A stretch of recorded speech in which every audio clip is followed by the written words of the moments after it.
नमस्कार दोस्तों, स्वागत है आपका एक बार फिर से हमारे चैनल पर। आज की कहानी है अकबर बीरबल के कहानियों में से मोम का शेर।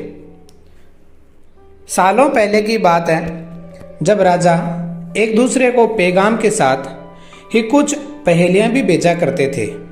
ऐसे ही किसी एक राजा का दूत सर्दियों के मौसम में एक दिन मुगल साम्राज्य के बादशाह अकबर के दरबार में पहुंचा। वह अपने साथ पहेली के रूप में पिंजरे में कैद एक नकली शेर लेकर गया था। राजा ने पहेली के साथ एक पैगाम भी भेजा था। पैगाम में लिखा था कि क्या मुगल राज्य में कोई ऐसा बुद्धिमान है जो पिंजरे और शेर को छुए बिना शेर को बाहर निकाल सके। अब मुगल सम्राट अकबर सोच में पड़ गए कि आखिर शेर और पिंजरे को हाथ लगाए बिना भला शेर को कैसे बाहर निकाला जा सकता है। पहेली के साथ भेजे गए पैगाम में यह भी साफ लिखा था कि पिंजरे से शेर को बाहर निकालने के लिए एक व्यक्ति को एक ही बार मौका मिलेगा। अकबर काफी परेशान हो गए। उन्हें लगा कि यह तो बहुत मुश्किल है और अगर शेर को पिंजरे से बाहर नहीं निकाल पाए तो मुगल राज्य की काफी बदनामी भी होगी। ये सब सोचते सोचते उन्होंने दरबार में सभी की तरफ देखते हुए पूछा, है कोई जो इस पहेली को सुलझा सके। लेकिन हर कोई इसी सोच में डूबा था कि आखिर यह संभव कैसे हो सकता है।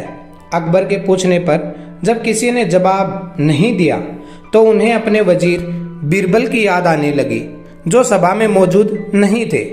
उन्होंने तुरंत दरबान को भेजकर बीरबल को दरबार में हाजिर होने का आदेश भिजवाया। लेकिन अफसोस, बीरबल किसी सरकारी काम से राज्य से बाहर गए हुए थे।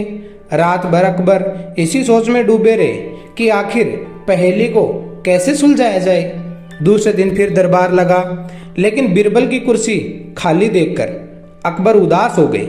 बादशाह ने एक बार फिर दरबारियों से पूछा, क्या किसी के पास इस शेर को पिंजरे से बाहर निकालने की कोई तरकीब है।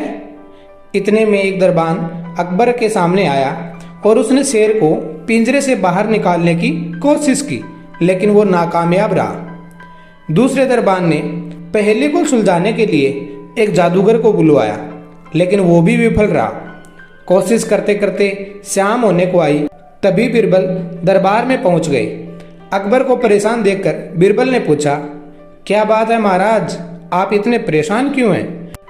बादशाह ने तुरंत शेर से जुड़ी पहेली के बारे में बीरबल को सब कुछ बताया। अकबर ने बीरबल से पूछा, क्या तुम इस शेर को पिंजरे से बाहर निकाल सकते हो। बीरबल ने कहा, हाँ, मैं कोशिश कर सकता हूँ। अकबर बहुत खुश हुए, क्योंकि मुगल साम्राज्य में बीरबल के जैसा बुद्धिमान और चतुर दूसरा कोई नहीं था। शेर को पिंजरे से बाहर निकालने के लिए बीरबल ने अकबर से कहा कि उन्हें 2 सुलगती हुई लोहे की छड़ व सरिये की आवश्यकता है। शहंशाह ने तुरंत इसकी व्यवस्था करने को कहा। जैसे ही बीरबल को लोहे की छड़ मिली तो उन्होंने पिंजरे को छुए बिना छड़ को अंदर पहुंचाकर उसे नकली शेर के ऊपर रख दिया। शेर लोहे की गर्म छड़ के स्पर्श में आते ही पिघलने लग गया, क्योंकि वो मोम का शेर था।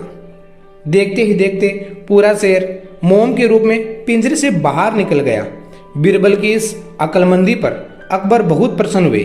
उन्होंने बीरबल से पूछा, अरे आखिर तुम्हें पता कैसे चला कि यह पिंजरे के अंदर मोम का शेर कैद है। बीरबल ने बड़ी ही नम्रता से जवाब दिया, हुजूर, बस शेर को गौर से देखने की जरूरत थी। मैंने जब पहेली के बारे में जानने के बाद उसे गौर से देखा तो लगा यह मोम का शेर हो सकता है। साथ ही राजा ने यह भी नहीं बताया था कि शेर को कैसे बाहर निकालना है, तो मैंने उसे पिघलाकर बाहर निकाल दिया।